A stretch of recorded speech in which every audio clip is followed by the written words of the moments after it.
30च वर्षाचे पोर आहेत. पण पोस्ट प्रोटेस्ट कॉन्फरन्समध्ये त्यांनी जी उत्तरे दिली ते BJP काँग्रेसच्या लोकांनी केस स्टडी म्हणून वापरलं पाहिजे, प्रवक्त्यांनी. कारण त्या प्रवक्त्यांना तर टीव्हीवर 2-2 तास कुत्र्यासारखं भुकल्याशिवाय दुसरं काही येत नाही. हिंदू मुस्लिम ह्या पलीकडे मुद्दा जात नाही.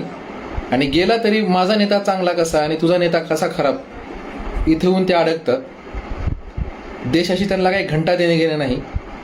रोजगार किती आहे, शिक्षणाचं काय व्हायला लागले, किती आत्महत्या व्हायला लागले, किती शेतकऱ्यांचं नुकसान व्हायला लागले, याच्याशी त्यांना काही देणे घेणं नाही. शिक्षण रोजगाराच्याशी तर काही देणं घेणं नाहीच. पण शिक्षणासाठी आणि चांगल्या गोष्टीसाठी, देशाच्या महत्त्वाच्या मॅटर करणाऱ्या गोष्टीसाठी जे तरुण रस्त्यावर उतरलेत त्यांनाच बदनाम करण्याचं काम हे 60, 70, 75 वर्षाचे जे सत्तेत बसलेले जे लोक आहेत ते करत आहेत. आणि त्यांना सपोर्ट करणारे आपले आंधळे लोक तर आहेतच. त्यांना काही देणं घेणं नाही, त्यांना शिक्षणाचं काही देणं घेणं नाही. त्यांना फक्त हिंदू, मुस्लिम आणि बेरोजगार ह्याच्यामध्ये ते गुरफटलेले आहेत. म्हणून आपल्याला डोळं उघडण्याची गरज आहे.